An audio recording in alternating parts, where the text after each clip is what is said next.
di balik layar pembuatan boneka lucu.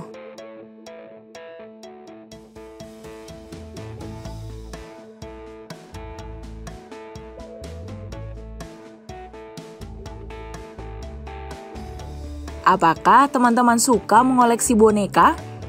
Boneka apa yang paling teman-teman suka? Boneka punya berbagai macam bentuk, warna, dan ukuran. Karena itulah, boneka banyak digemari mulai dari anak-anak sampai orang dewasa. Boneka yang lucu dan menggemaskan ternyata tidak jadi begitu saja, melainkan harus melalui proses panjang di baliknya loh. Nah, beberapa waktu lalu Bobo berkesempatan untuk melihat proses pembuatan boneka di Istana Boneka Malang. Penasaran? Yuk cari tahu bagaimana proses pembuatan boneka.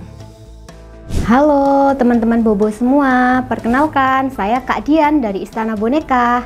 Kali ini saya mau ngajak teman-teman semua untuk mengenal Istana Boneka. Terima kasih karena selalu jadi teman setia Bobo.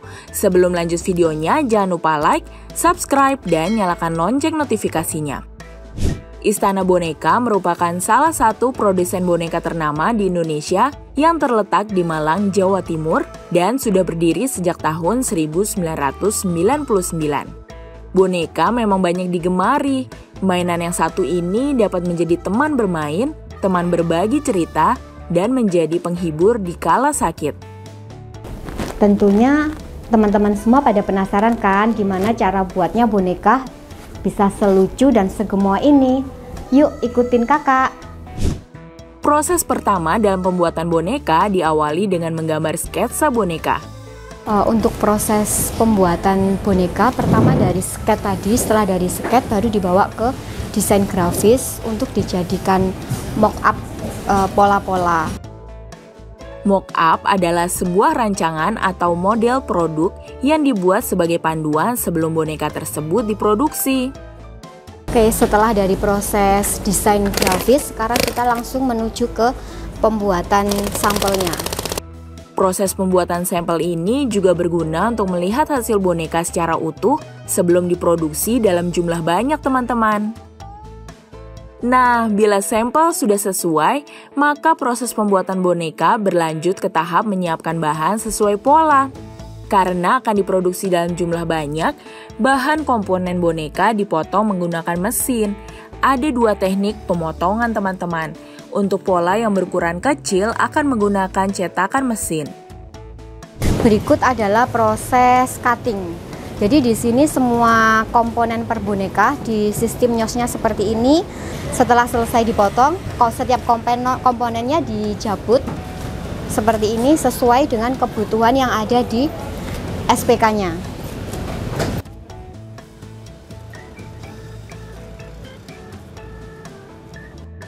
Sedangkan pola yang lebih besar menggunakan teknik hand cutting. Di sini adalah proses hand cutting. Barang yang di hand cutting ini merupakan komponen-komponen yang notabene ukurannya lebih besar dan tidak bisa untuk menggunakan elemen nyos, sehingga dia mau nggak mau harus diproses hand cutting. Prosesnya hand cutting adalah mengukur lebar bahan yang dibutuhkan, kemudian ditata rapi di dalam meja, di atas meja seperti ini. Baru setelah itu digambar sesuai ukuran pola yang dimau. Hasil pemotongan akan diperiksa terlebih dahulu dan dijadikan satu dengan komponen lainnya. Jadi di sini adalah merupakan bagian setting. Setting itu penyatuan atau pemilihan komponen-komponen dari setiap boneka. Di bagian sini kita ada tim sorting untuk printing. Nah, jadi untuk printing-printing yang seperti ini kita cek terlebih dahulu. Kalau ada yang reject kita pinggirkan karena nggak mungkin untuk kita pakai produksi. Nah, bila semua pola dari setiap bagian boneka sudah lengkap, maka akan langsung masuk ke dalam proses penyatuan setiap bagian agar menjadi boneka yang utuh.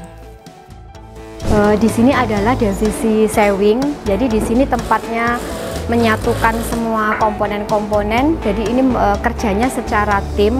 Jadi satu boneka dikerjakan oleh 6 orang untuk dijadikan bonekanya. Per orang mendapat bagian komponen sendiri-sendiri untuk mempercepat prosesnya dan supaya hasilnya tetap stabil. Tahukah teman-teman, Dalam sehari, Istana Boneka dapat mengerjakan 50-100 boneka setiap harinya loh. Ini tergantung dari tingkat kesulitan setiap boneka.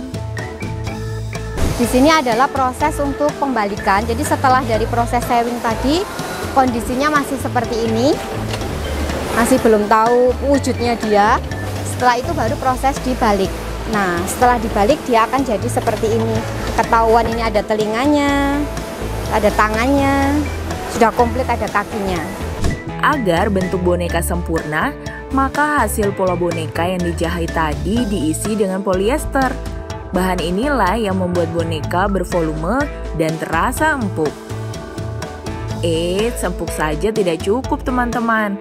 Boneka-boneka ini harus memiliki berat yang sama. Jadi boneka yang sudah diisi polyester akan ditimbang. Jadi setiap boneka beratnya sama, tekstur kelembutannya harus sama. Nah, di sini proses untuk penutupan lubang. Jadi ini tadinya yang lubang buat masukkan polyester, sekarang di sini ditutup. Boneka yang sudah dijahit penutup tandanya sudah jadi teman-teman. Agar bersih dan rapi ketika diterima teman-teman, boneka akan disikat dan dibungkus dengan plastik. Wah, kalau teman-teman suka boneka yang mana nih? Teman-teman, jangan lupa kunjungi website untuk anak ya, bobo.id. Like, comment, share, dan subscribe juga ke channel Bobo yuk!